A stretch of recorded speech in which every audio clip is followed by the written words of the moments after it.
disampaikan oleh dosen-dosen yang sebelumnya. Sebelumnya yang masuk Bu Sustiah ya sama Pak Salampak kalau nggak salah. Jadi hari ini saya coba mereview saja ingatan adik-adik tentang lahan gambut, lahan pasang surut, lahan rawa ya. Jadi nanti minggu-minggu selanjutnya kita akan belajar via video. Jadi hari ini saja yang Zoom supaya paling nggak saya kenal adik-adik semua ya. Pernah lihat wajahnya seperti itu. Nah, untuk absennya nanti saya kirimkan setelah perkuliahan ini. Nah, saya langsung buka materinya saja. Pada hari ini kita akan belajar sedikit karakteristik gambut dan juga daerah aliran sungai ya. Jadi nanti adik-adik di semester selanjutnya mungkin akan mengambil mata kuliah sendiri tentang daerah aliran sungai. Tapi pada hari ini akan saya sampaikan sedikit ya. Ada beberapa pertanyaan yang sering kita dapatkan dari orang awam atau dari masyarakat tentang lahan gambut itu seperti apa, kemudian apa penyebarannya di mana, karakteristiknya di mana, gimana fungsinya apa. Nah, sebenarnya yang ini pasti sudah diajarkan oleh Bu Sustiah ya, saya tahu pasti beliau sudah menyampaikan nih karakteristiknya. Tapi setidaknya pada hari ini kita coba mereview adik-adik sebelum masuk ke perkuliahan selanjutnya. Nah, ada banyak pertanyaan nih dari mahasiswa ya, terutama yang ada di Universitas Palangkaraya. Kenapa nih? Katanya biasanya adik-adik tingkatnya nih yang baru masuk di UPR, itu tanya kenapa kita perlu belajar tentang ekosistem rawa gambut atau daerah aliran sungai. Pada hari ini mungkin sedikit saya jelaskan, bukan karena gambut dan das itu paling banyak wilayahnya, tetapi karena itu merupakan pola pokok ilmiah Universitas Palangkaraya. Jadi Universitas Palangkaraya ini punya merek lah. Kalau adik-adik kan suka misalnya beli pasta gigi itu kan punya macam-macam merek nih. Sama kayak universitas punya macam-macam merek. Nah, di universitas juga salah satu merek atau brandingnya UPR itu adalah tentang rawa gambut tropis. Jadi riset-riset adik-adik nanti baik di skripsi maupun di tugas-tugas makalah diharapkan ada terkait dengan daerah rawa gambut tropik dan daerah aliran sungai. Tuh, itu sudah termuat dalam peraturan pemerintah ya. Nah, lahan gambut sendiri pasti adik-adik sudah tahu ya, itu bentuknya adalah lahan basah atau wetland, makanya disebut wetlands. Jadi dia basah, alaminya tuh basah. Kalau pada hari ini ada lahan gambut yang kering, yang seperti adik-adik lihat nih di Palangkaraya, ini kan gambutnya nih udah kering ya.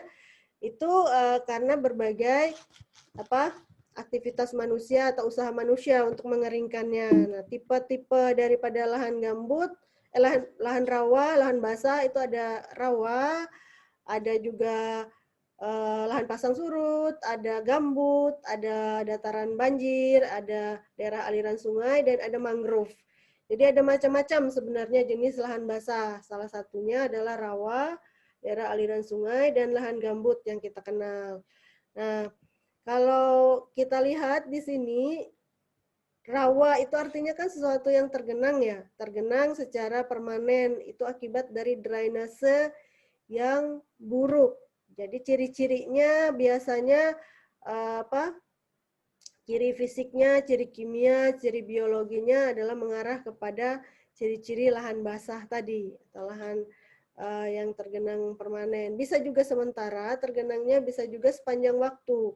Tergantung lokasinya di mana ya, apakah dia dekat sungai atau dekat laut, itu sangat mempengaruhi sekali lokasinya. Nah, kita lihat nih rawa itu sendiri ada 3, biasanya dibagi menjadi 3 berdasarkan lokasinya dan berdasarkan airnya, sumber airnya. Yang pertama ada rawa air tawar. Itu yang banyak kita temui di Kalimantan Tengah adalah rawa air tawar, lokasinya jauh dari laut, biasanya tapi dekat dengan aliran-aliran sungai. Jadi ada banyak rawa-rawa misalnya di beberapa kabupaten yang punya warna tanahnya biasanya kuning. Jadi dia ini bukan gambut ya, air tawar biasa saja. Jadi warna airnya biasanya jernih. Nah, yang kedua adalah rawa gambut. Yang kalian pelajari sekarang ini adalah rawa gambut. Rawa gambut tuh pasti warna tanahnya sudah tahu ya kita semua pasti coklat. Kemudian vegetasinya, vegetasi hutan salah satunya adalah pohon gelam atau apa namanya banyak pohon-pohon pohon hutan lainnya yang endemik di lahan rawa gambut. Jadi dia tidak bisa tumbuh di lahan rawa yang lain atau sukar tumbuh. Jadi spesifik. Kemudian warna airnya biasanya hitam atau coklat ya. Jadi seperti air teh. Semuanya udah pernah lihat pastinya. Karena ini kan sudah semester lanjut ya, pasti sudah dapat mata kuliah sebelumnya misalnya dasar ilmu tanah. Jadi untuk melihat warna air, warna tanah, gambut seperti apa. Lokasinya bisa ada di berbagai tempat. Jadi lahan gambut tidak hanya berlokasi di dataran rendah ya, Adik-adik. Jadi tidak hanya ada di dataran rendah tapi juga bisa ada di bukit dan di pegunungan seperti yang ada di Papua dan ada di Sumatera. Jadi itu perbedaannya. Kemudian ada lagi rawa bakau. Rawa bakau biasanya dekat laut. Kemudian warna tanahnya juga agak berbeda, ada abu-abu.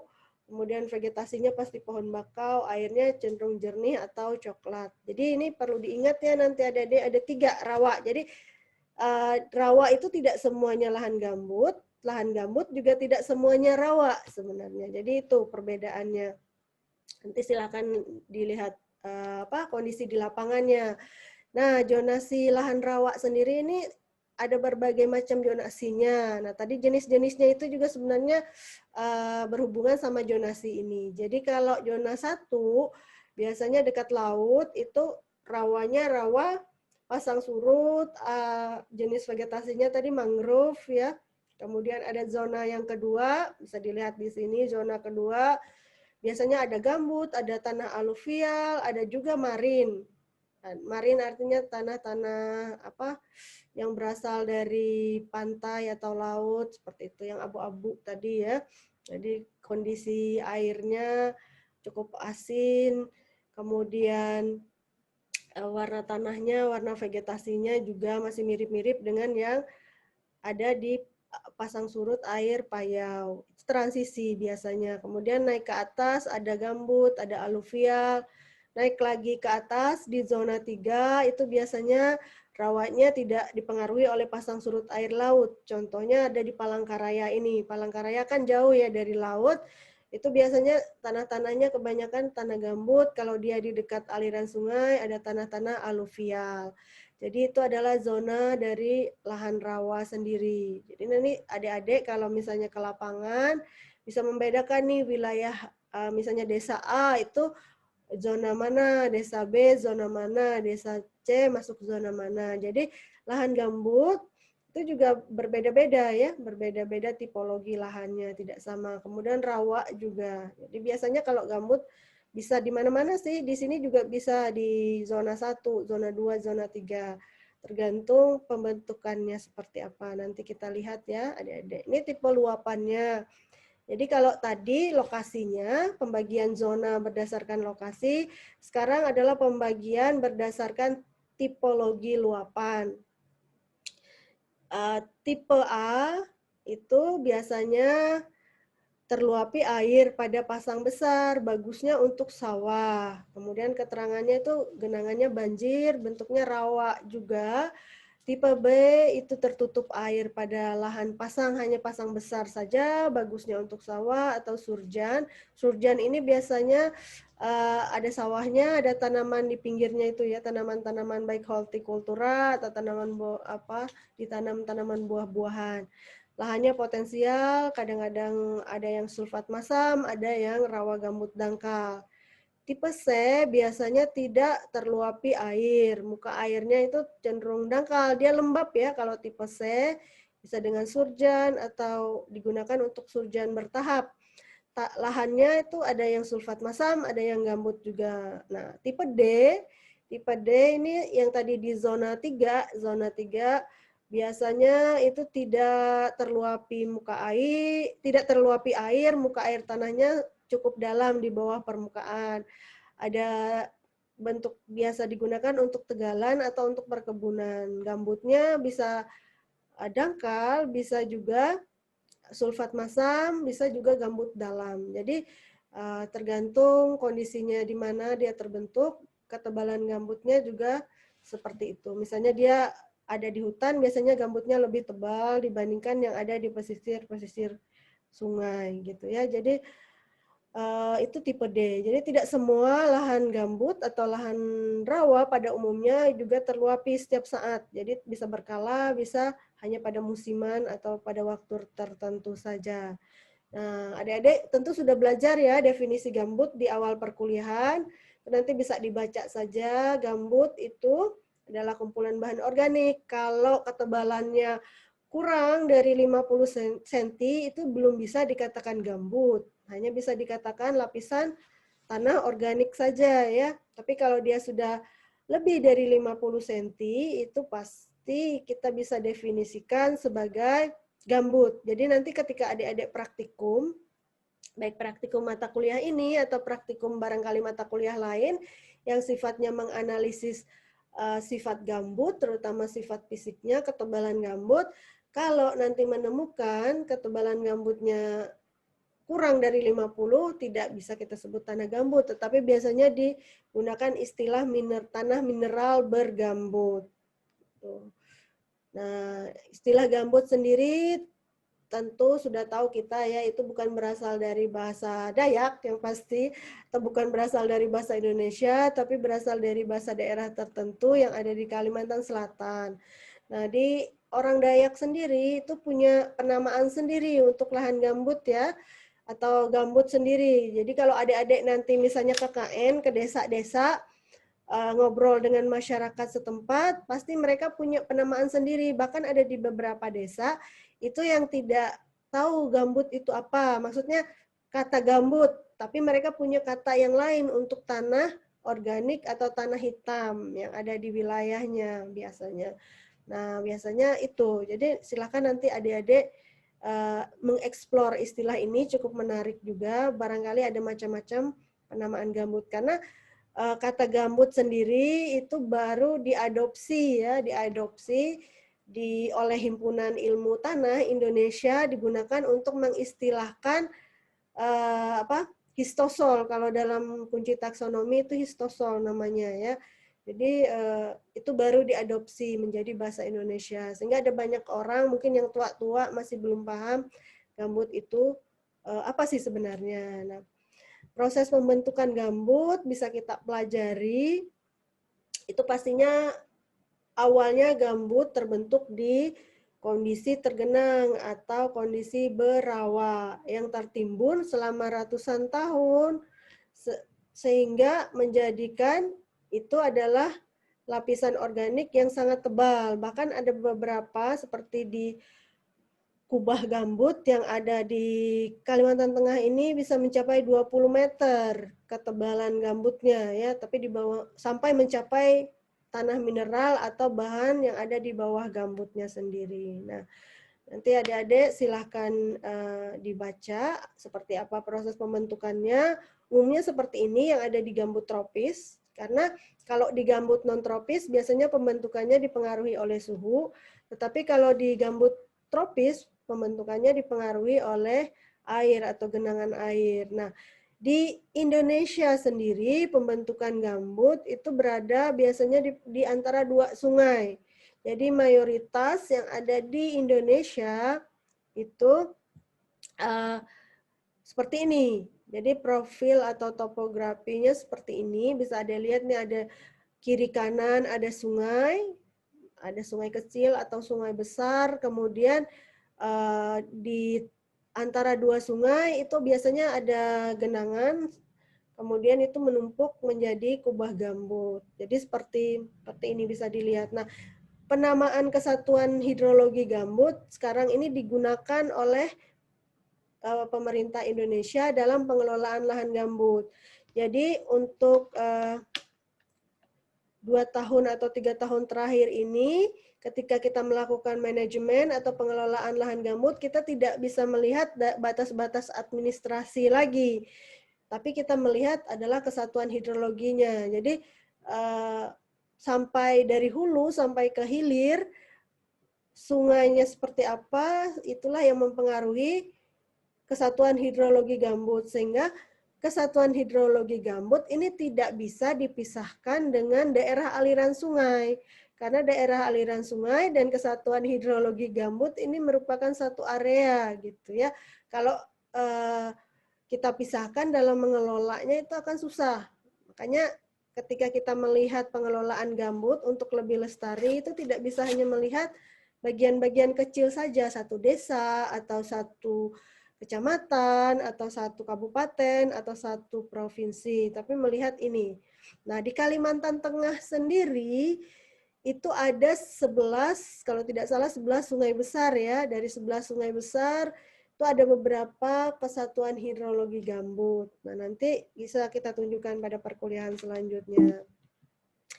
Nah, untuk pembentukan gambut sendiri, itu kita bisa melihat nih, ada dua tipe, ada yang di gambut pantai, ada yang di gambut pedalaman tadi ya, adik-adik, yang di zona 1 dan 2, ada di zona 3 kalau gambut pedalaman. Nah, biasanya pada awalnya seperti ini ya, jadi ada air laut, kemudian ada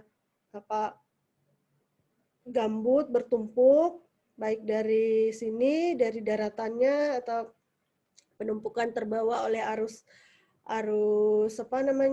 pasang surut air laut, sehingga gambutnya menutup di sini. Jadi bisa kita lihat menjadi suatu batas antara laut dan daratan. Jadi bertumpuk-tumpuk di sini. Nah, yang membedakannya adalah biasanya kalau gambut pantai ini pasti tanah bawahnya itu endapan lempung ya, yang warnanya abu-abu biasanya. Nah, itu. Jadi ini. Kemudian prosesnya terjadi selama ratusan tahun sampai bertumpuk-tumpuk dan terbentuk suatu kubah gambut atau pit dome.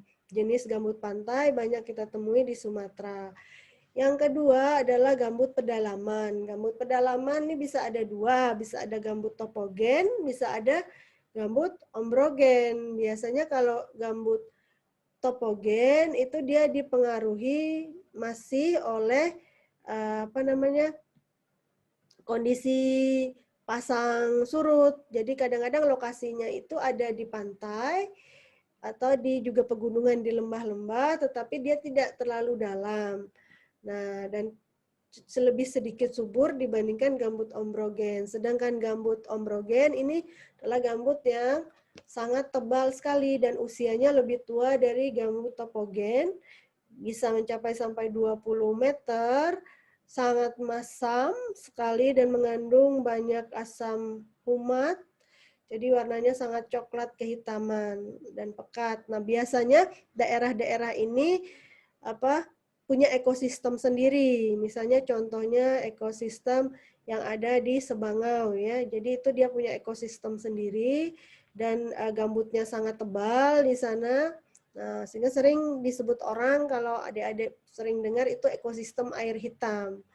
Jadi ekosistemnya memang sangat unik sekali. Itu adalah gambut-gambut ombrogen. Nah, apabila gambut yang sudah ada ini terus tidak diganggu, jadi bisa dibayangkan nih, seandainya dulu Palangkaraya ini tidak dibangun kota, ya, dibiarkan begitu saja gambutnya, dengan faktor waktu dan faktor tekanan akan berubah menjadi batu bara. Jadi proses awal dari batu bara itu adalah berasal dari gambut. Jadi adik-adik harus ingat ya. Makanya sering sekali gambut ini dijadikan bahan briket. Di beberapa negara maju juga dulu, bukan sekarang ya, itu mereka memanen atau menambang gambut, kemudian dipres, kemudian jadilah briket untuk bahan bakar, pengganti kayu atau arang seperti itu. Jadi nilai kalor dari gambut sendiri itu sangat tinggi. Itu juga mengapa alasannya sebaiknya gambut yang ada di suatu lahan yang besar atau dalam suatu hamparan itu tidak dikeringkan. Karena ketika dia kering, dia kan jadi kempes ya, jadi padat. Nah, saat itulah dia berubah sifatnya menjadi sumber bahan bakar. Jadi ketika kena api itu gampang sekali menyebarnya. Nah, makanya harus hati-hati dalam mengelola gambut. Nah, lapisan gambut sendiri ini adalah karakteristik gambut ya. karakteristik gambut itu sedikit berbeda dengan tanah mineral. Kalau di tanah mineral yang ketika adik-adik pelajari di mata kuliah dasar ilmu tanah, itu ada beberapa profil ya, ada beberapa profil layer. Jadi ada dari atas misalnya ada lapisan organik, kemudian ada topsoil, ada subsoil, ada substratum, dan ada lapisan batuan. Sedangkan di gambut itu hanya ada 2 lapisan biasanya, lapisan akrotem dan katotem. Akrotem itu lapisan di atas permukaan muka air tanahnya, sedangkan katotem itu yang di bawah. Jadi biasanya yang katotem ini adalah layer yang selalu tergenang atau sering terluapi. Jadi dia tergenang air tuh lebih banyak ketimbang dia keringnya. Tapi kalau akrotem ini biasanya ada di bawah muka air tanah atau dia jarang sekali terluapi seperti itu. Jadi dia nanti ketika di lapangan ada buat profil itu biasanya warnanya agak sedikit berbeda antara dua ini. Memang lapisan atau layernya itu tidak senyata daripada tanah mineral. Mungkin adik-adik sudah pernah praktikum tanah mineral di Dastan atau sudah pernah lihat misalnya di mana gitu. Biasanya kan ada di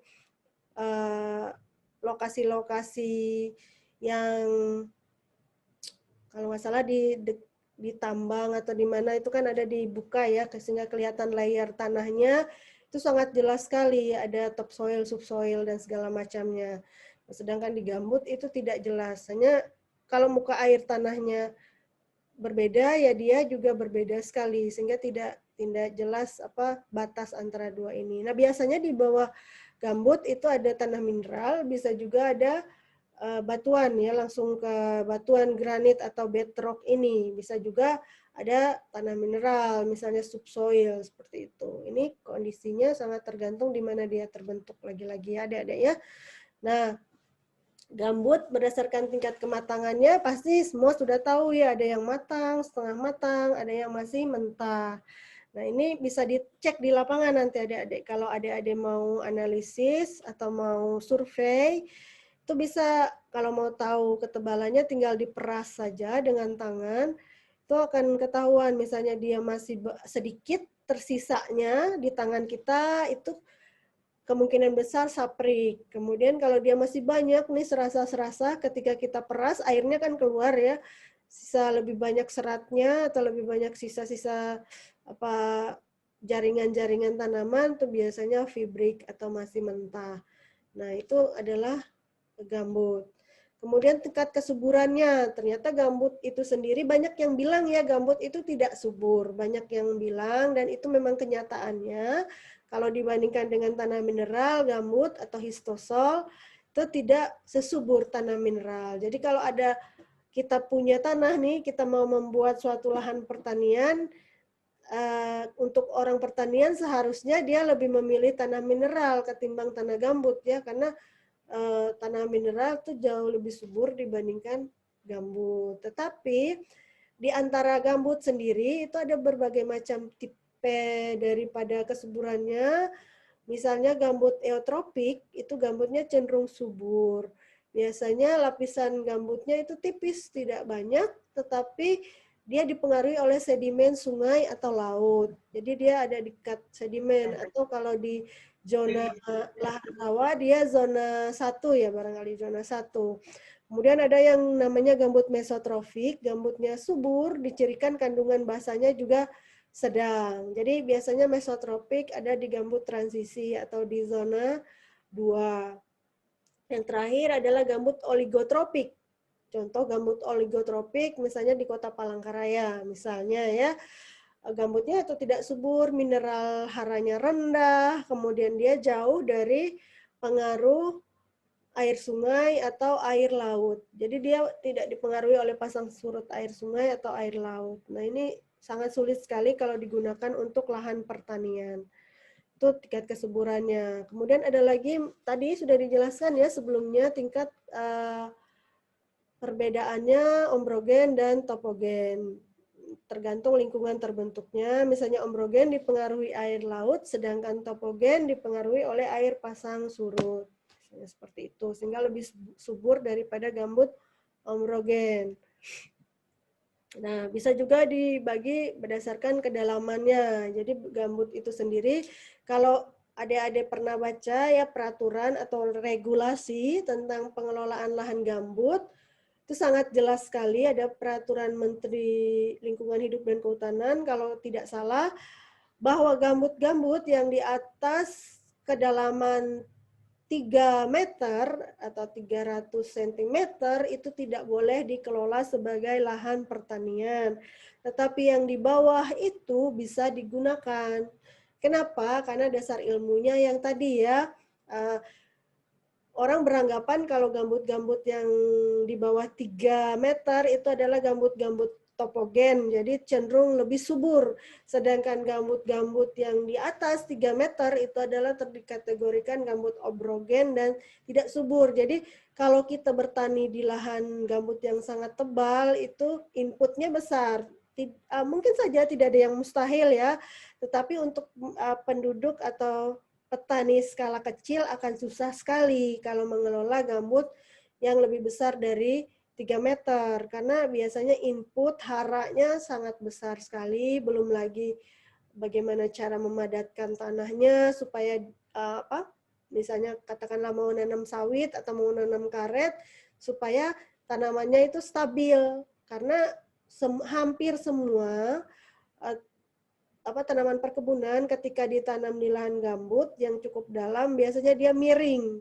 Karena apa? Akarnya tidak bisa kokoh masuk, karena gambut itu kan sangat poros sekali. Jadi tidak ada tempat akarnya bertahan seperti itu. Beda sama tanah mineral kan padat ya, mengikat seperti itu. Jadi itu perbedaannya. Sehingga untuk pertanian kalau bisa jangan menggunakan gambut yang sangat dalam. Nah, tadi juga sudah dijelaskan berdasarkan lokasinya, ada gambut pantai, ada gambut pedalaman. Gambut pantai biasanya dipengaruhi pasang surut air laut, sedangkan gambut pedalaman bisa dalam bentuk gambut topogen yang ada di lokasi dekat dengan gambut pantai, atau juga ombrogen yang jauh.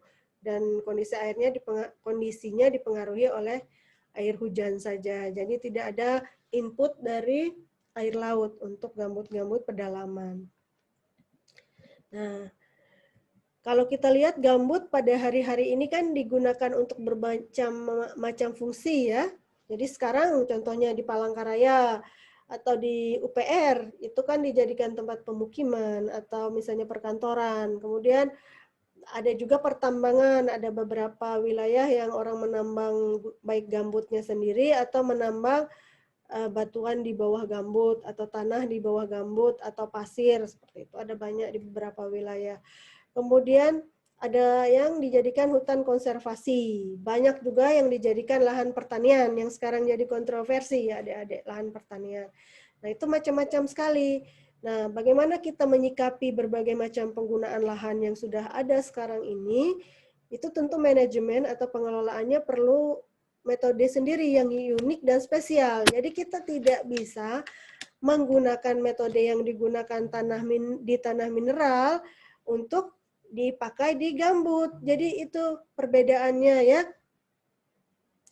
Adik-adik. Oke. Bisa kedengaran ya? Kelihatan. Oke. Ada gangguan internet. Kedengaran, Bu. Soalnya ada gangguan internet sebentar. Jadi ketika kita bertani ini nanti adik-adik ini kalau nggak salah berapa? Hampir 70 orang ya. 70 orang mata kuliah ini. Tentunya kan tidak semua jadi petani atau yang bekerja di dinas pertanian nantinya. Pasti ada yang bekerja di tempat yang lain. Nah ini khusus untuk adik-adik yang memang mau nanti bekerja atau berkiprah atau berkarir di dunia pertanian. Baik sebagai petani, pengusaha, kemudian karyawan di perkebunan, atau jadi dosen pertanian, atau jadi PNS di dinas pertanian, perlu diingat bahwa pengelolaan yang ada di lahan gambut jangan disamakan dengan lahan mineral, itu saja. Dan lahan gambut di suatu wilayah, misalnya di Palangkaraya, pengelolaannya tentu berbeda dengan di Pulang Pisau, di Kapuas, tergantung di mana tadi lokasi pembentukan gambut. Karena gambut itu sangat unik dan spesifik, baik kematangannya, lokasi pembentukannya, kedalamannya, macam-macam.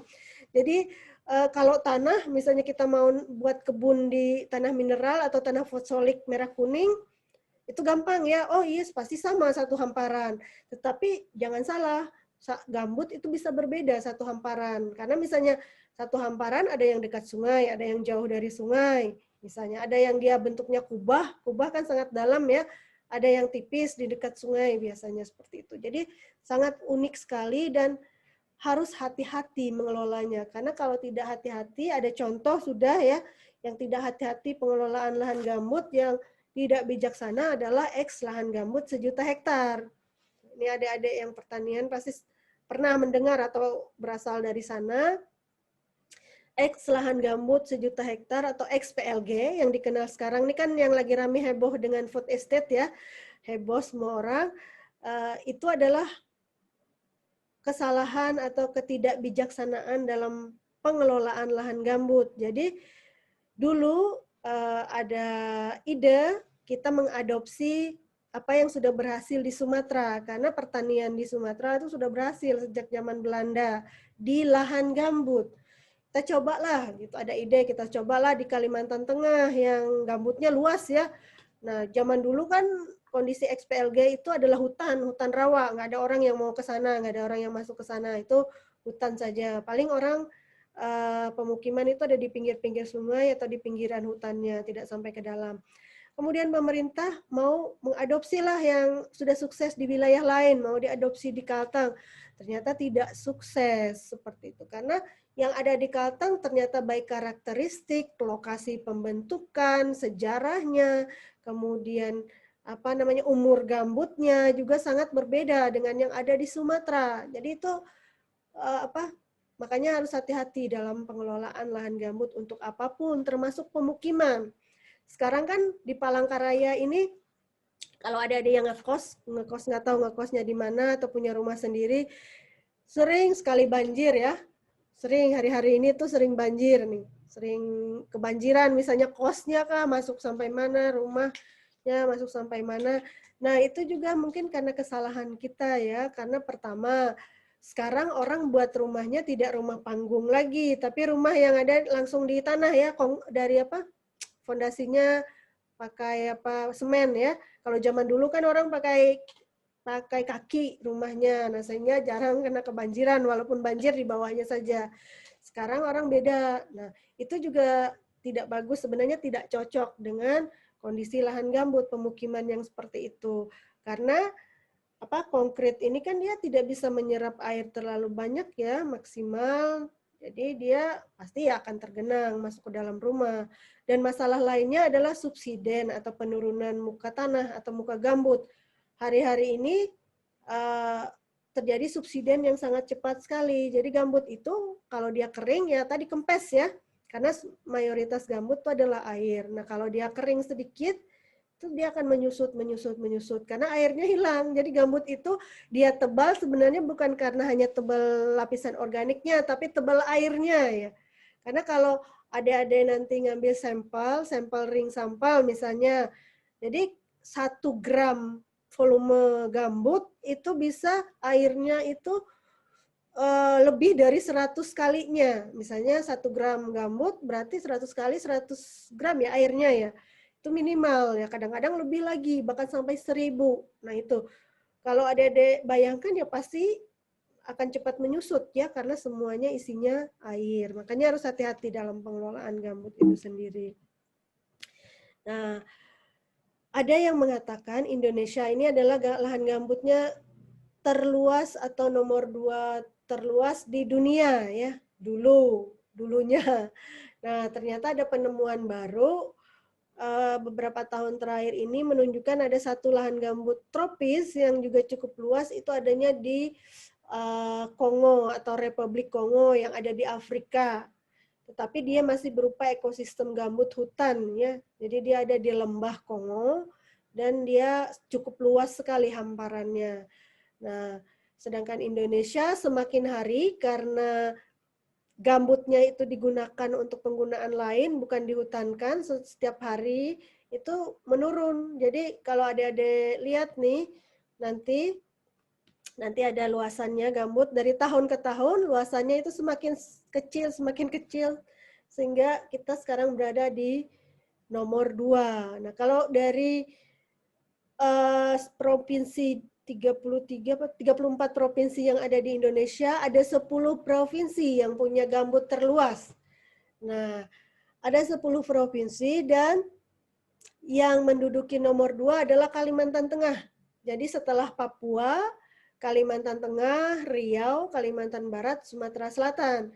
Nah, ini kenapa Kalimantan Tengah ini jadi sekarang pusat perhatian tentang gambut, ya karena kita juga punya gambut yang luas sekali di Indonesia. Jadi banyak orang yang mau belajar nih. Hari-hari ini kalau adik-adik misalnya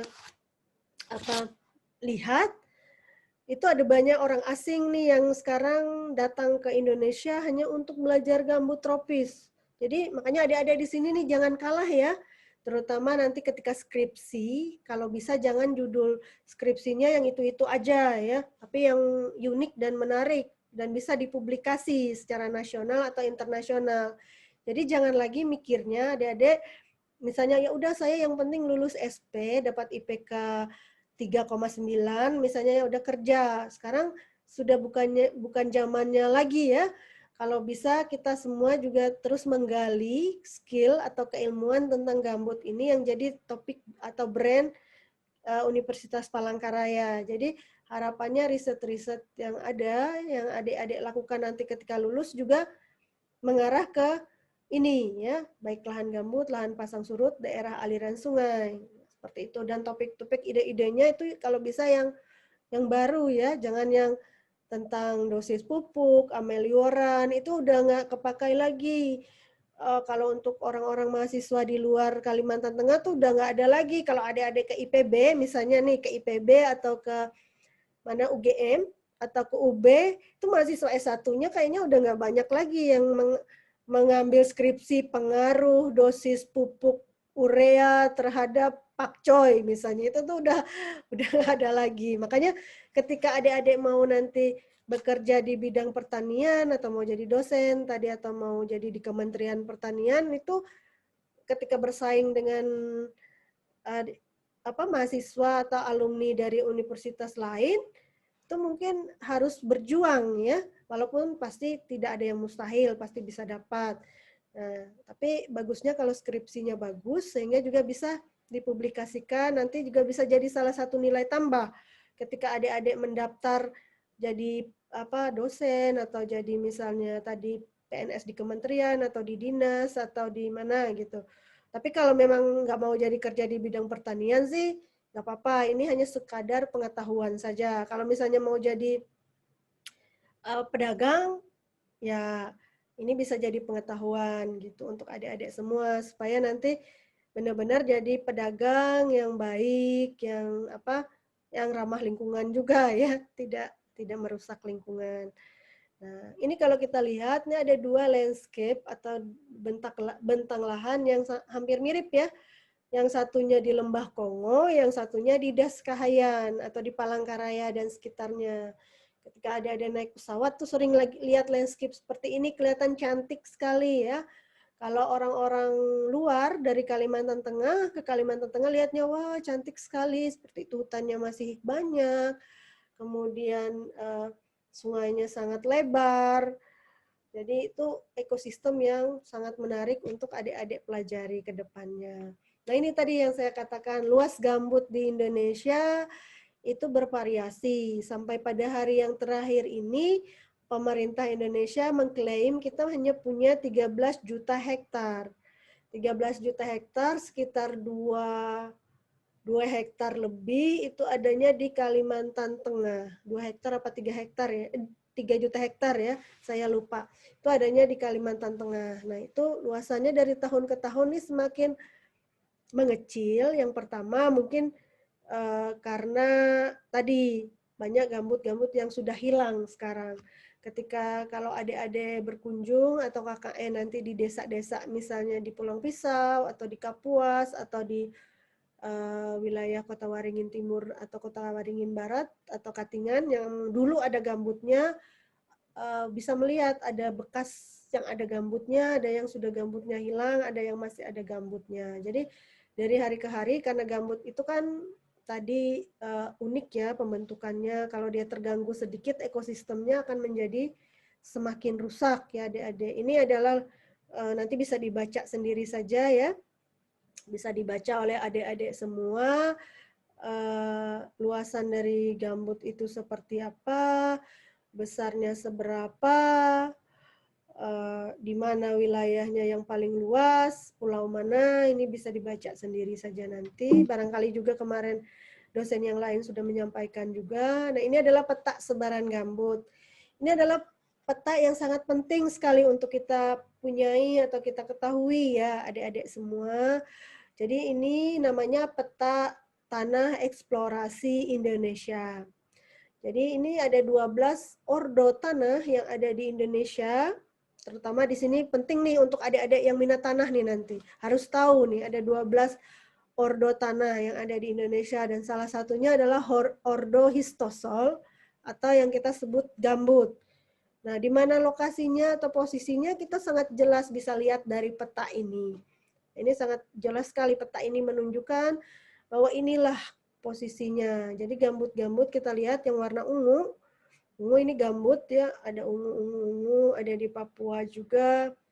Memang di Jawa ada beberapa, tapi hampir habis sudah saya rasa. Nah, ini yang ada sisa sekarang ada di Sumatera, Kalimantan, dan ada di Provinsi Papua. Nah, tuh di Kalteng sendiri ini di wilayah yang banyak pemukiman. Itu yang paling menarik ya di Kalteng ya. Ketika kita di Sumatera, saya pernah ke beberapa provinsi di Sumatera yang punya lahan gambut, itu lokasi lahan gambutnya biasanya jauh dari pemukiman.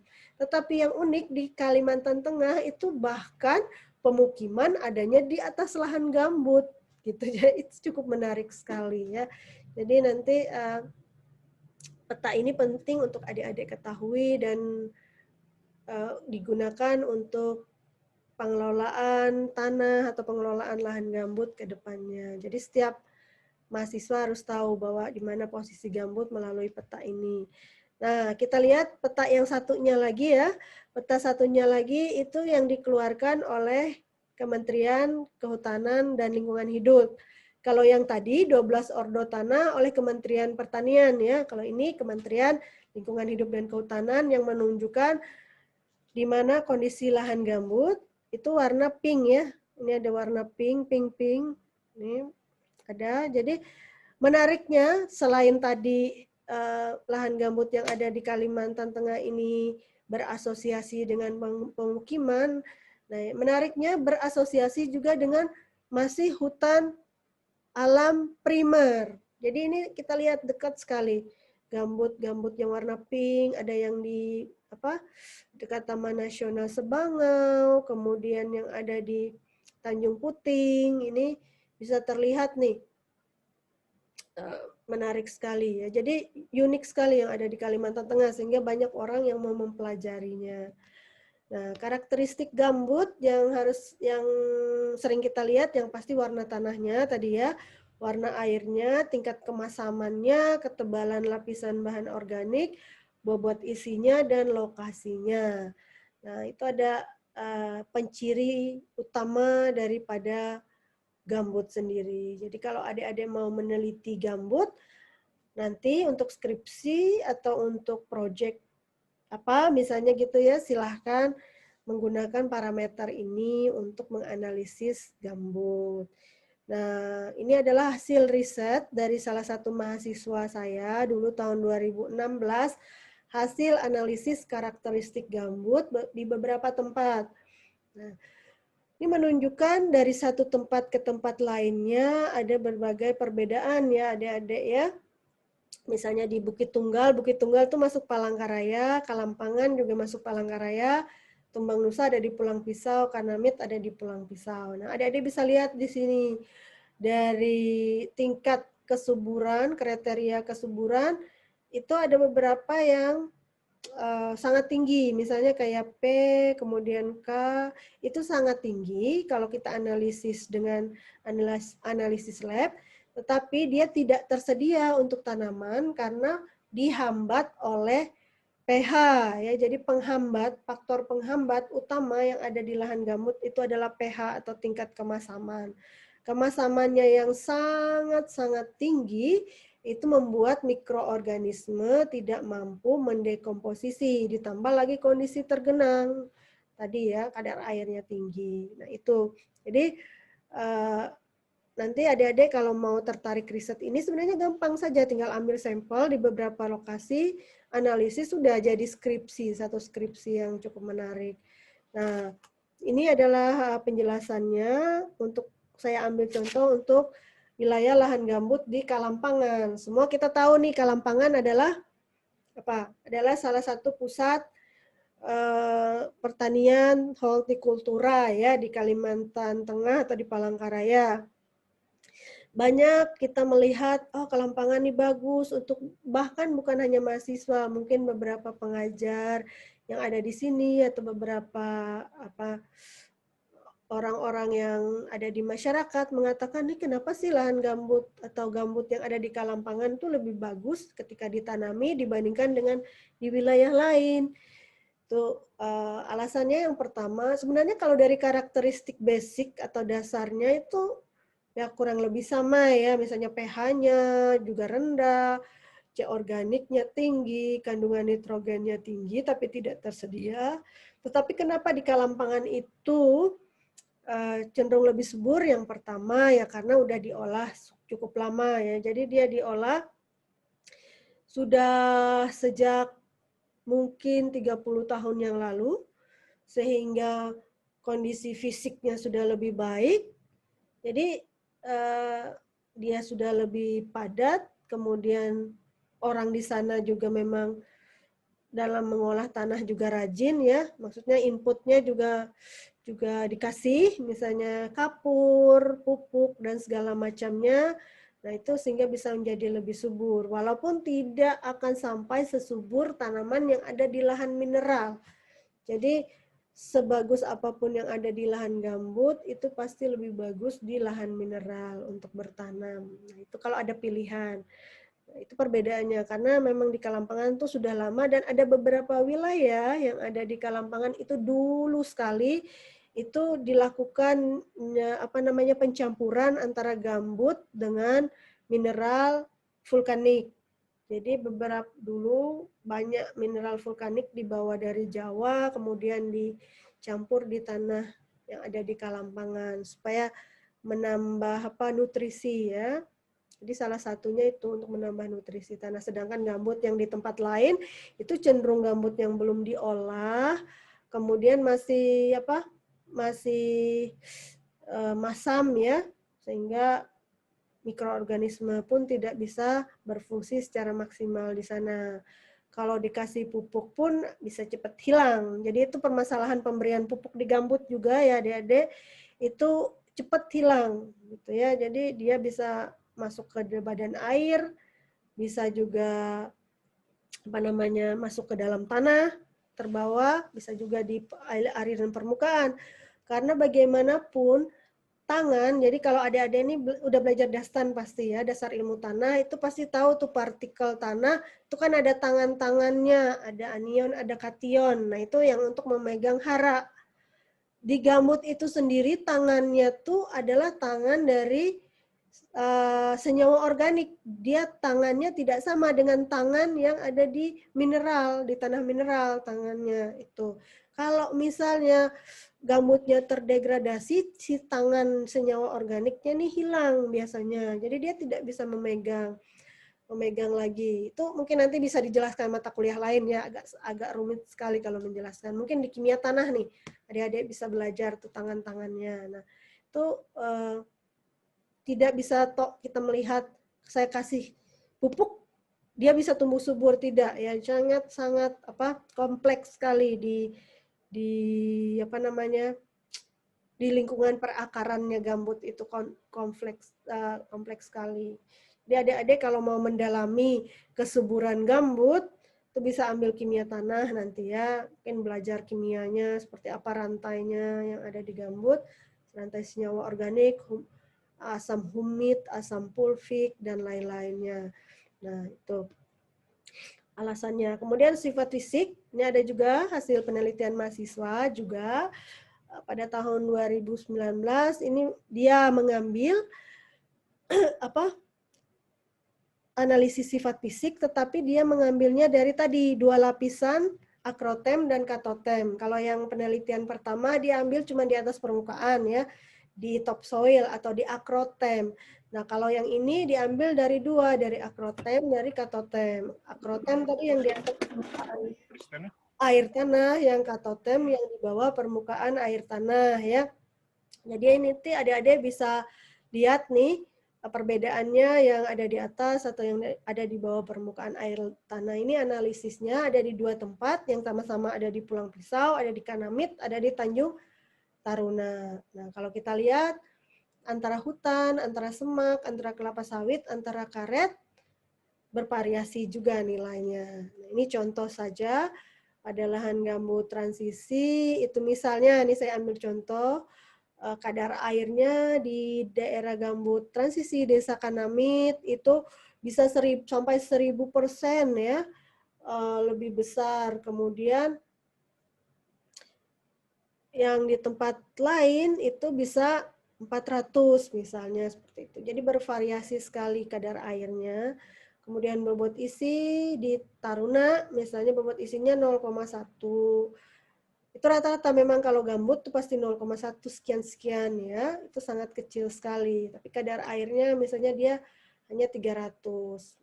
Jadi antara lapisan juga bisa berbeda ya adik-adik. Jadi sangat menarik untuk dipelajari. Nanti kalau adik-adik mau ambil topik yang sama, tapi di lokasi yang berbeda juga bisa diteruskan penelitian ini.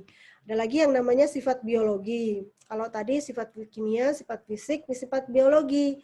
Sifat biologi ini jarang sekali untuk dipelajari oleh mahasiswa. Jarang sekali mahasiswa yang mau mengambil analisis ini. Padahal ini sangat mudah sekali. Ini hanya tentang untuk mengetahui seberapa besar populasi jamur dan populasi bakteri secara sederhana ya.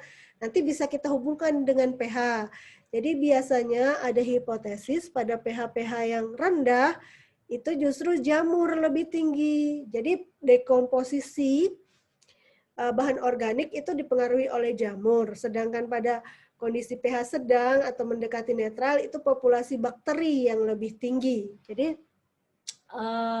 dekomposisinya dipengaruhi oleh bakteri. Nah, menarik sekali, belum ada banyak penelitian tentang ini. Mungkin kalau adik-adik tertarik, silahkan mengambil topik ini, sifat biologi tanah itu sangat menarik dan gampang. Analisisnya tinggal ambil tanah di beberapa tempat, jangan cuma sedikit ya, harus banyak nih sampelnya, supaya melihat perbedaan satu sama lain. Nah, itu bisa dijadikan ide untuk penelitian ya adik-adik. Nah, kemudian ada satu lagi cirinya adalah vegetasi. Biasanya vegetasi itu mencirikan kondisi atau karakteristik gambut. Kita sering melihat nih di beberapa wilayah itu banyak tumbuh kalakai misalnya. Ternyata kalakai itu identik dengan lahan gambut yang masih lembab. Jadi gambutnya tuh masih cukup lembab. Dibandingkan misalnya nih ada selain kalakai itu kalau kita lihat ada satu pakis yang warnanya hijau itu, yang ada berbulu pakisnya itu biasanya menunjukkan lahan gambutnya sudah kering. Kalau pakis itu yang tumbuh, bukan kalakai ya. Jadi itu. Kemudian misalnya ada tumbuhan tanaman melastoma atau sering kita bilang karamunting dan ada aur-aur atau komelina itu menunjukkan pH-nya sangat rendah. Bisa jadi pH-nya kurang dari 2 atau 2 atau kurang dari 3 seperti itu. Itu sangat rendah sekali. Kalau karamunting biasanya menunjukkan bahwa lahan itu miskin haraknya sudah. Jadi kalau ada karamunting berarti kita harus siap-siap nih input untuk si tanah itu harus lebih banyak lagi. Nah, itu. Jadi dari vegetasi alami yang tumbuh di situ kita bisa mengidentifikasikan karakteristiknya. Nah, itu yang gambut ya adik-adik. Sekarang saya kasih sedikit nih tentang daerah aliran sungai untuk pengetahuan saja ya. Daerah aliran sungai ini juga termasuk daerah pasang surut sungai. Wilayahnya biasanya dekat dengan sungai dan anak-anak sungai. punya fungsi untuk menampung dan menyimpan mengalirkan air ya. Jadi fungsinya ya sama hampir mirip dengan gambut, fungsi hidrologinya yang diutamakan. Kemudian dia punya definisinya macam-macam. Sebenarnya ada beberapa peneliti yang sudah menunjukkan definisi daripada daerah aliran sungai. Ini ada macam-macam definisi, nanti silakan adik-adik baca sendiri, tapi pada intinya itu dia mendefinisikan berdasarkan fungsi dan berdasarkan lokasi. Jadi di mana lokasinya, fungsinya seperti apa. Nah, ini di Kalimantan Tengah nih adik-adik, barangkali sudah pernah melihat, ini adalah peta Kalimantan Tengah. Peta Provinsi Kalimantan Tengah, luas sekali ya, luasnya 1,5 kali Pulau Jawa, itu hanya untuk satu provinsi saja. Kemudian kita bisa melihat nih, kalau dibesarkan legendanya, adik-adik bisa melihat parameter-parameternya. Kota Palangkaraya itu seperti apa. Palangkaraya punya banyak bukan Palangkaraya, Kalimantan Tengah punya banyak sungai ya. Kita lihat nih, ada 11 sungai. Tadi sudah saya singgung di depan.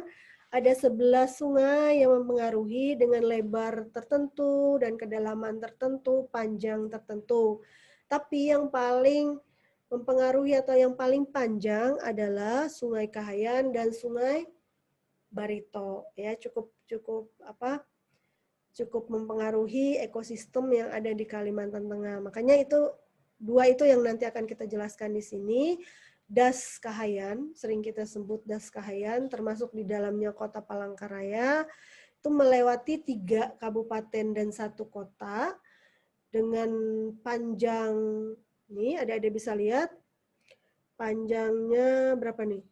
Bukan panjang, ini luas ya.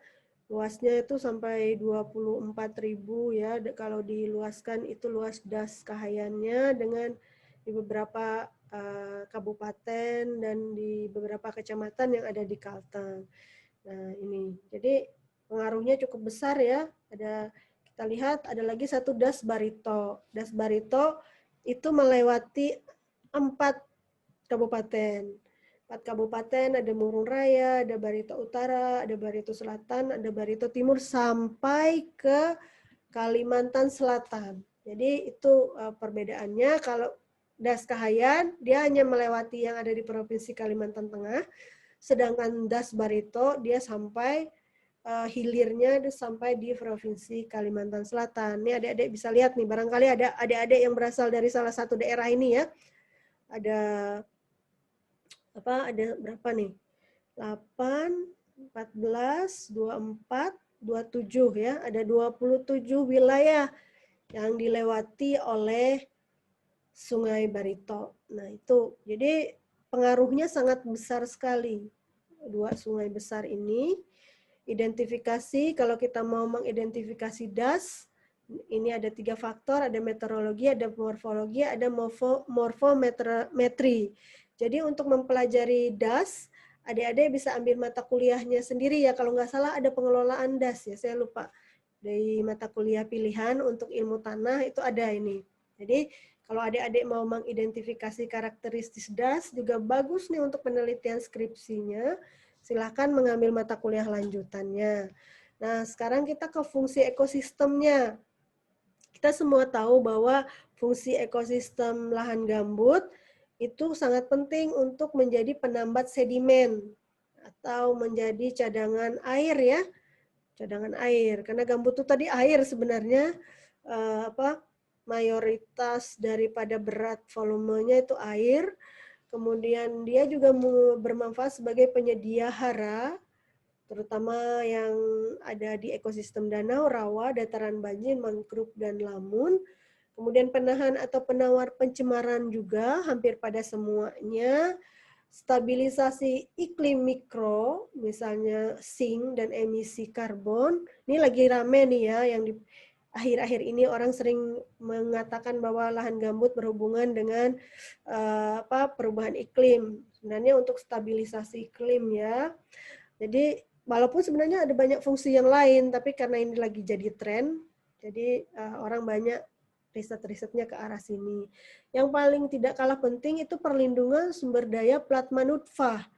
Misalnya tadi fauna dan flora yang ada di lahan gambut, yang endemik itu banyak ya variasinya, berbeda di lahan mineral. Bahkan ada beberapa penelitian, nanti kalau adik-adik di sini ada yang HPT ya, ngambil minat hama penyakit tanaman, itu pasti kenal sama Bu Yanet ya. Beliau pernah melakukan riset menemukan beberapa mikroorganisme spesifik yang ada di lahan gambut. Nah, jadi nanti silahkan kalau adik-adik tertarik yang tadi ya, topik biologi tanah, itu menemukan plasma nutfah yang ada di tanah itu apa, baik flora maupun faunanya.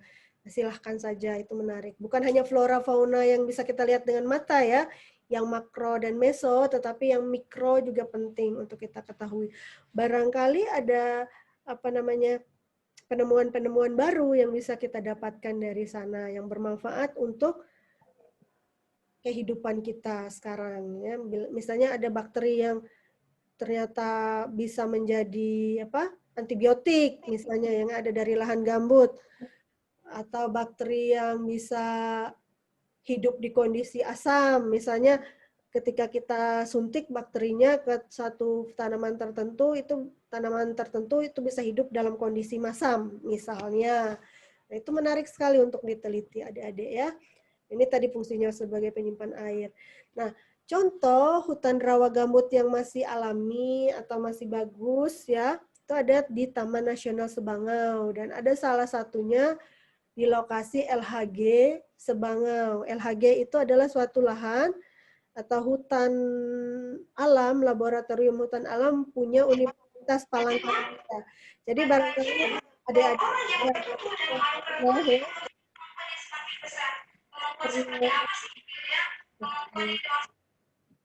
ya, kita mute dulu. Yang pernah berkunjung ke sana atau ke lahan gambut di Bangau, itu bisa tahu kondisi alami ini. Ini adalah kondisi alami lahan gambut yang tergenang ya, jadi masih tergenang kondisinya.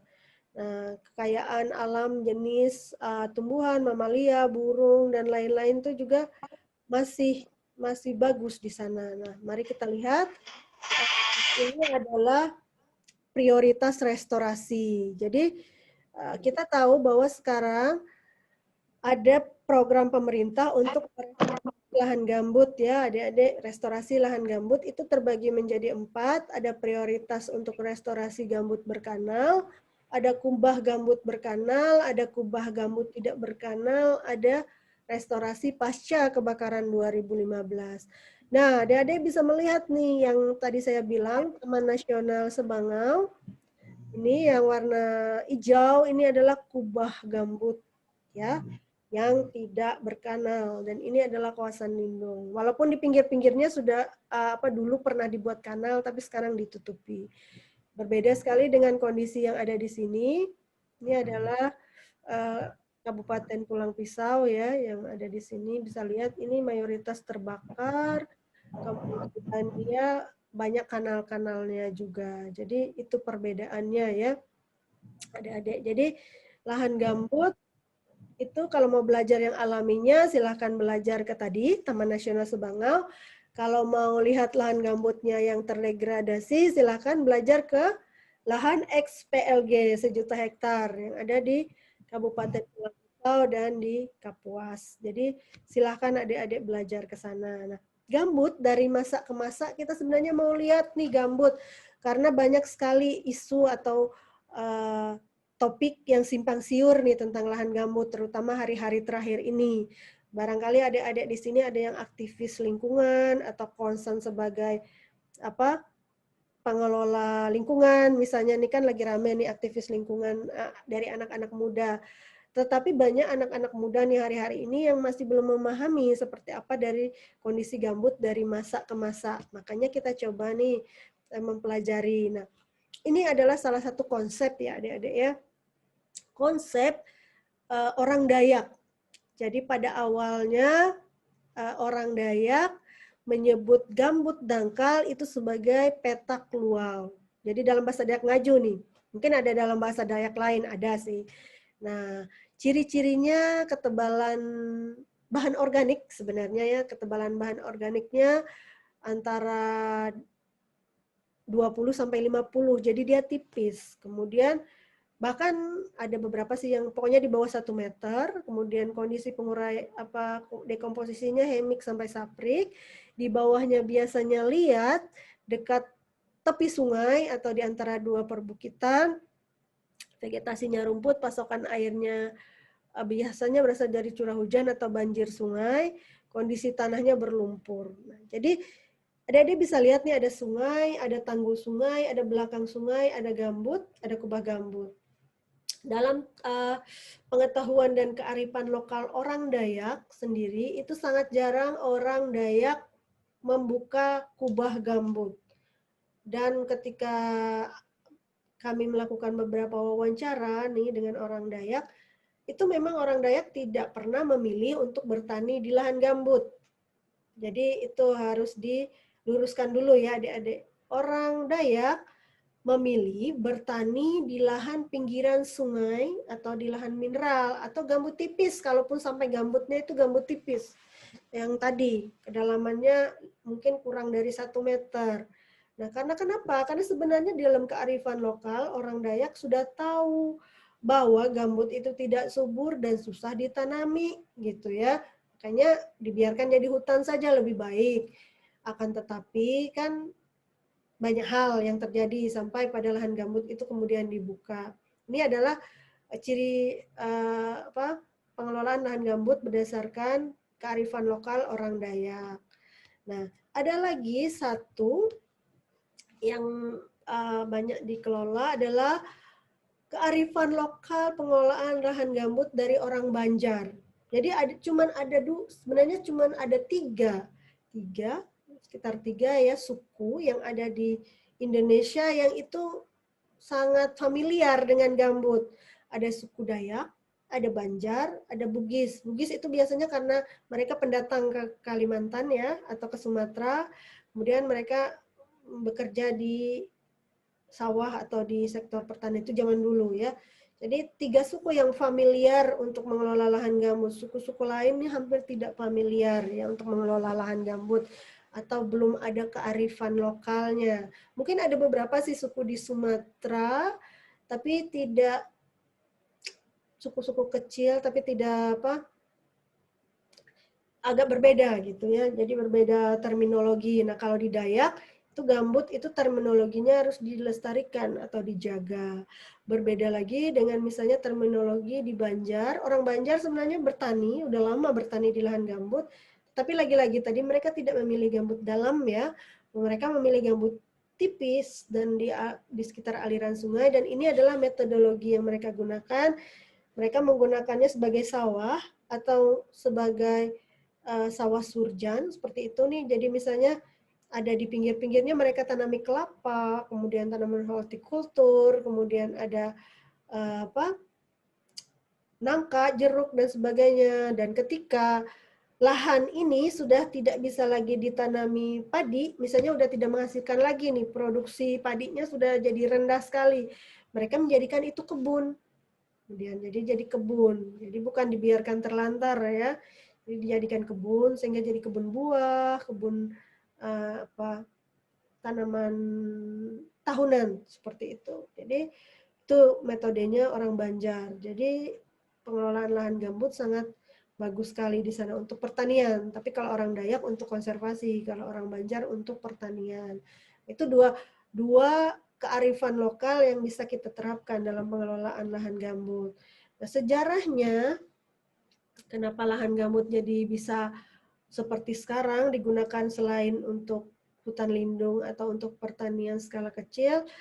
Pada tahun 1930 itu ada suatu proyek besar dari pemerintah Belanda untuk membuka lahan rawa dan membuat persawahan. Kalau adik-adik baca nih banyak di internet nih bisa dibaca sejarah-sejarahnya pengelolaan lahan rawa atau lahan basah atau lahan gambut di Kalimantan.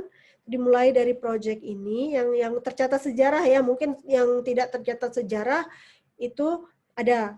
Nah, pada masa kolonial, kemudian dilanjutkan ada proyek lagi secara nasional setelah kita merdeka, itu namanya proyek pembukaan persawahan pasang surut. Kemudian ada lagi proyek atau program tebang pilih.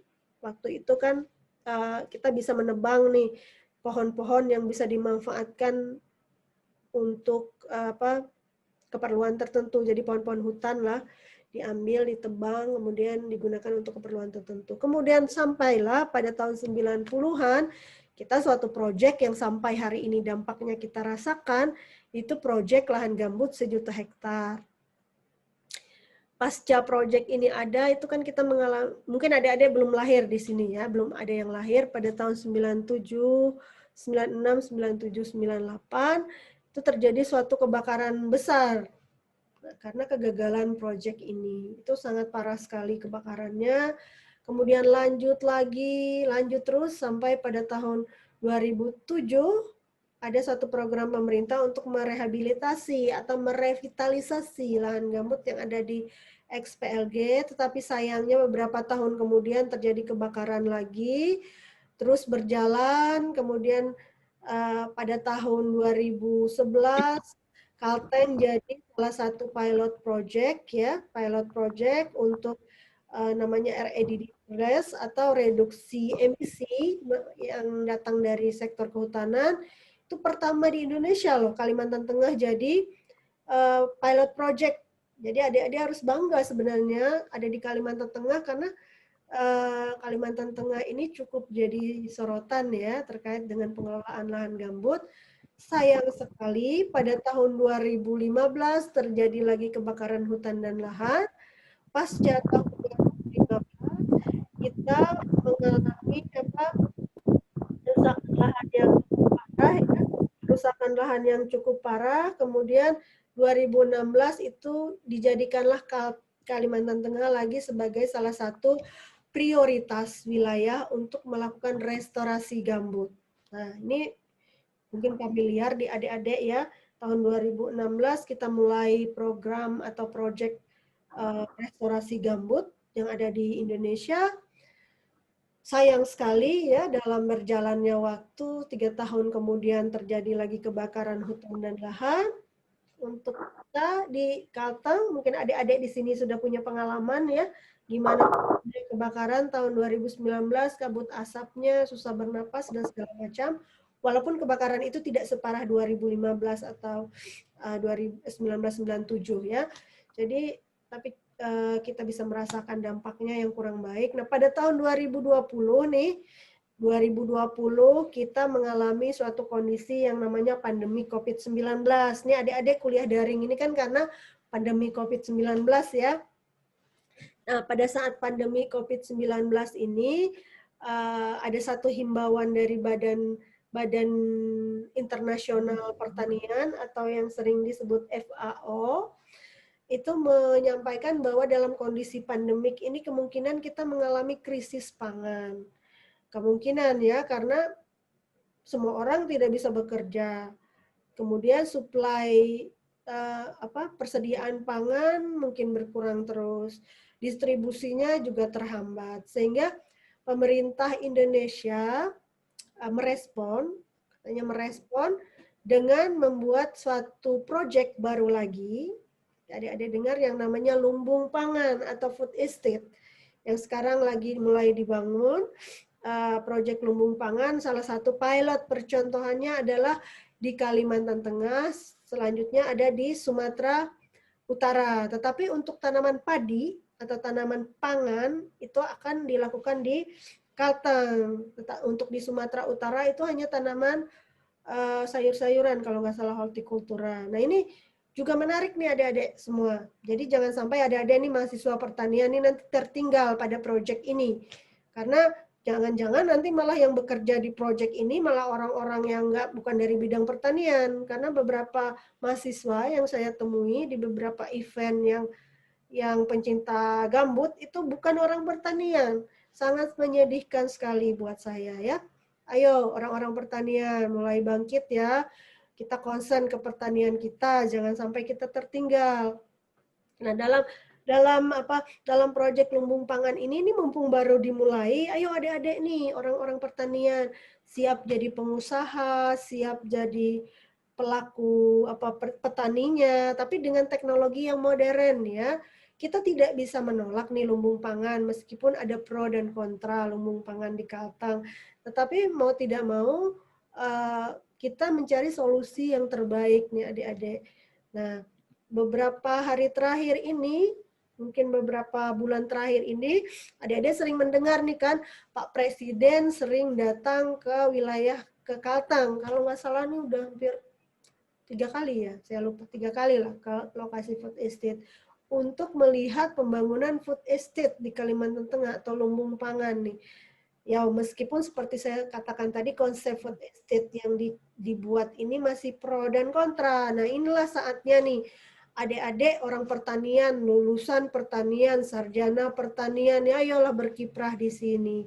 Jangan kita sebagai konsumen sajalah, sudah saya cari duit saja, sudah saya tidak mau jadi petani karena petani yang ini, bukan gitu ya adik-adik. Jadi sebenarnya petani itu, saya dulu juga masuk di Fakultas Pertanian, juga bukan memang mau masuk pertanian, tetapi ketika saya mempelajari, oh ternyata pertanian itu penting. Dan ketika saya lulus, saya juga harus berkiprah nih di bidang pertanian, karena kalau bukan saya yang lulusan pertanian, berkiprah di pertanian, ya siapa lagi yang mau? Masa orang kedokteran, masa orang teknik, masa orang fisip, masa orang hukum, kan tidak ya. Berarti saya yang orang pertanian harus berkiprah di bidang pertanian, seperti itu. Dalam kasus lumbung pangan ini, saya melihat sangat sedikit sekali masih kontribusi, terutama mahasiswa pertanian, untuk mensupport atau memberikan inovasi-inovasi. Sehingga sampai hari ini, pemerintah kita dalam mengelola lumbung pangan atau food estate ini masih menggunakan cara-cara konvensional, artinya cara-cara yang ada di lahan kering atau yang cara-cara yang sudah mereka tahu ada di Jawa, kemudian mereka adopsilah ke Kalimantan Tengah. Padahal di Kalimantan Tengah, kalau adik-adik atau anak-anak muda nih punya inovasi atau punya model sendiri, itu sangat menarik sekali, karena yang pertama, satu, kondisi tadi ya, kondisi lahan kita beda. Kalau di Jawa tentu mineral, vulkanik, subur. Di Kalteng tidak subur. Kalau mau jadi subur perlu banyak input, perlu pengelolaan, perlu inovasi ya. Kemudian budayanya beda. Kalau di Jawa mungkin budayanya lebih biasa bertani gitu. Kalau di kita mungkin penduduk lokalnya belum terbiasa bertani. Kemudian macam-macam lagi faktor yang lain yang bisa adik-adik angkat dari program food estate ini. Nah, jangan sampai kita ketinggalan nih. Jadi silahkan adik-adik kalau mau punya inovasi, tidak harus sebagai skripsi, tapi bisa buat project kecil-kecilan, mumpung masa pandemik nih kan, bisa bikin video atau bisa bikin apa ya, kira-kira bisa membuat pemerintah melihat, oh beda loh harusnya pengelolaan food estate yang ada di Kalteng ini dengan pertanian yang ada di Jawa. Nah itu yang tujuan kita di sini ya adik-adik semua. Kita belajar lahan gambut, kita tahu karakteristiknya, kita belajar das, kita tahu karakteristiknya, kita belajar rawa, kita tahu karakteristiknya, supaya kita menemukan inovasi-inovasi dalam mengelola. Jadi apa yang adik-adik pelajari sekarang dari saya, dosen yang lain, itu mungkin juga sudah teknologi yang kadaluarsa ya, karena yang kami ajarkan ke adik-adik ini kan yang apa yang kami pelajari puluhan tahun sebelumnya. Tapi masa sekarang tentu adik-adik punya sudah pasti punya program dan metode inovasi sendiri-sendiri. Jadi silakan explore ya adik-adik nih.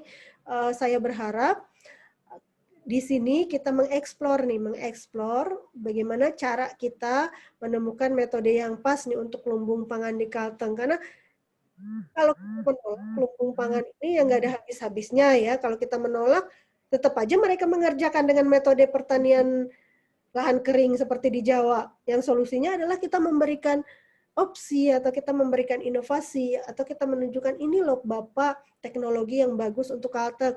Saatnya mahasiswa pertanian maju. Sampai hari ini saya tidak pernah mendengar mahasiswa pertanian, fakultas pertanian, terutama budidaya pertanian, konsen menyuarakan pertanian di Kalimantan Tengah. Belum saya mendengar. Dan itu sangat sedih sekali buat kami dosen-dosen ya. Malah yang menyuarakan pertanian itu saya banyak lihat dari mahasiswa program studi bahasa Inggris, program studi FISIP, yang mereka banyak berkiprah nih di food estate nih. Ayo mahasiswa pertanian, ayo saatnya nih, jangan terlena nih, jangan kita ya udah yang penting saya lulus skripsi, ya udah saya yang penting pasrah, yang udah saya yang penting jadi PNS, jangan seperti itu ya. Kayak adik-adik beruntung karena di kayak misalnya di prodi bahasa Inggris, di prodi FISIP, mereka belajar tentang gambut sendiri. Tidak ada dosen yang mengajarkan mereka, tetapi ada yang di agroteknologi, yang ada di budidaya pertanian, yang ada di Fakultas Pertanian diajarkan dalam mata kuliahnya.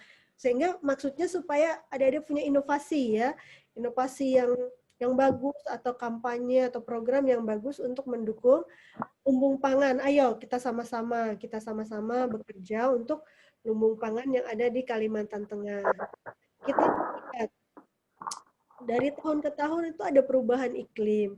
Oke, ada perubahan iklim. Makanya saatnya sekarang kita memakai metode namanya pertanian berkelanjutan. Tidak bisa pertanian konvensional lagi adik-adik ya. Tidak bisa hanya pertanian yang mengandalkan pupuk, kapur, tapi dengan metode lain. Misalnya tadi dengan penambahan mikroorganisme kah? Dengan misalnya cara model kelola vegetasinya seperti apa, bahkan sampai ke kultur jaringan barangkali.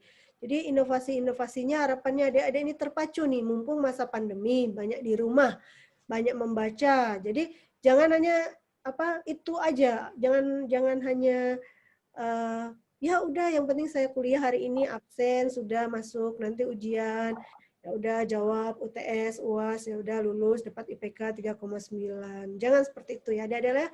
Karena sebenarnya IPK itu juga tidak mempengaruhi kesuksesan seseorang. Walaupun IPK penting, IPK itu paling nggak 3 ya.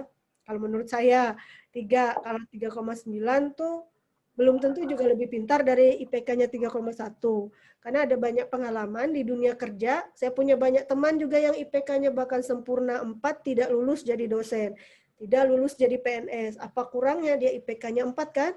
Atau dia tidak lulus kerja di LSM atau NGO atau di kementerian, malah yang lulus yang 3,1, 3,2, 3,3 misalnya. Nah, itu saatnya sekarang adik-adik banyak membaca, banyak melihat apa yang ada yang kami kasih itu silahkan diikuti. Tetapi inovasi-inovasi baru, misalnya ini pertanian berkelanjutan, seperti apa itu harus adik-adik lakukan karena dari tahun ke tahun kondisi lingkungan, kondisi iklim itu selalu berubah ya adik-adik. Jadi selalu apa namanya berubah dari tahun ke tahun sehingga kalian yang ada sekarang itu perlu sekali belajar. Nah itu yang saya inikan hari ini. Kalau adik-adik ada yang mau bertanya, silakan. Kita punya waktu sebentar, barangkali 5 menit.